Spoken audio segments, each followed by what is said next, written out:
In a hyper-connected global economy, stability is an illusion. We are seeing rapid currency crashes and unpredictable crises halt commerce in an instant. There's a common misconception that having massive physical infrastructure guarantees safety.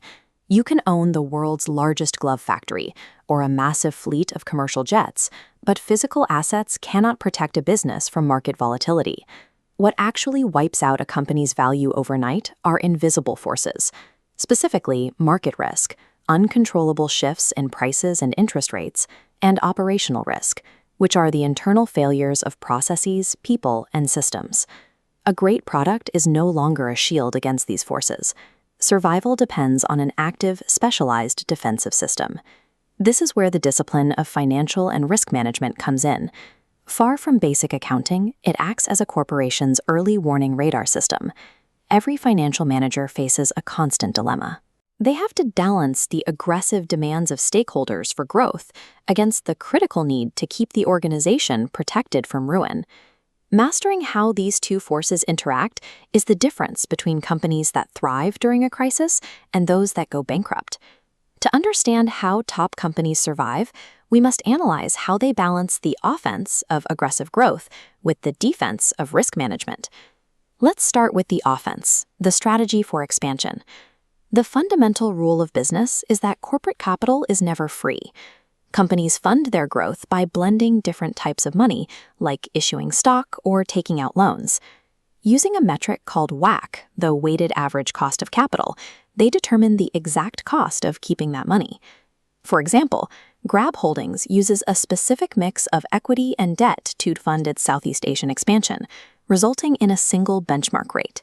This chart shows how present-day capital investments flow into projected future returns. Because $1 today is worth more than $1 tomorrow, a concept known as the time value of money, companies use capital budgeting to calculate exactly which projects will generate enough cash to beat that cost of capital. These financial theories dictate massive physical realities. When Amazon expands its cloud infrastructure or AirAsia X calculates its fleet size, those physical bets are only made because the financial math clears the required hurdle. Corporate offense is a calculated gamble, betting that the returns on a new project will outpace the cost of the money used to build it.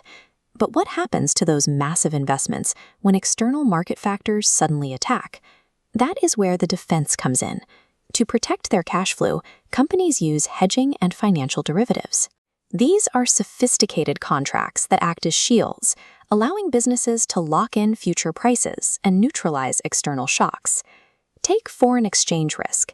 A major exporter like Topglove can run a perfectly efficient manufacturing facility, but a violent fluctuation in currency rates can instantly erase their profit margins. Physical production cannot solve a mathematical threat.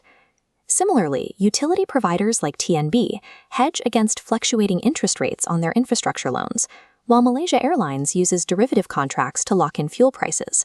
Without these tools, a spike in global oil prices would cause their operational budgets to explode.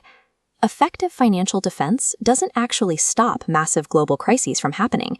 It mathematically isolates the company from their impact.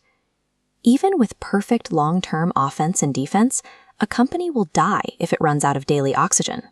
This diagram shows working capital management in action for a corporation like Nestlé Malaysia. It maps the daily cycle between cash reserves, physical inventory, and short-term payables.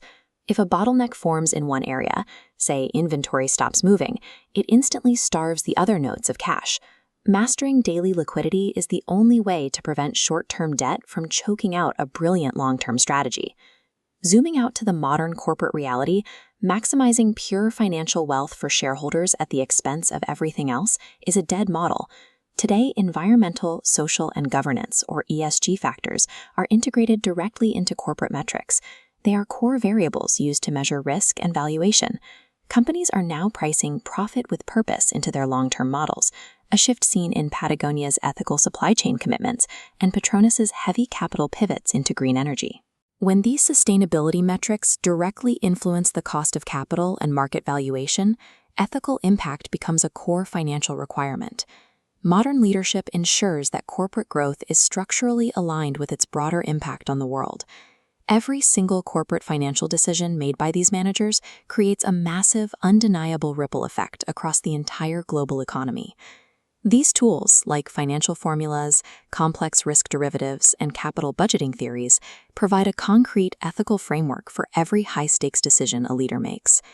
Managing this balance between aggressive growth and calculated defense builds the resilience needed to withstand the next global crisis.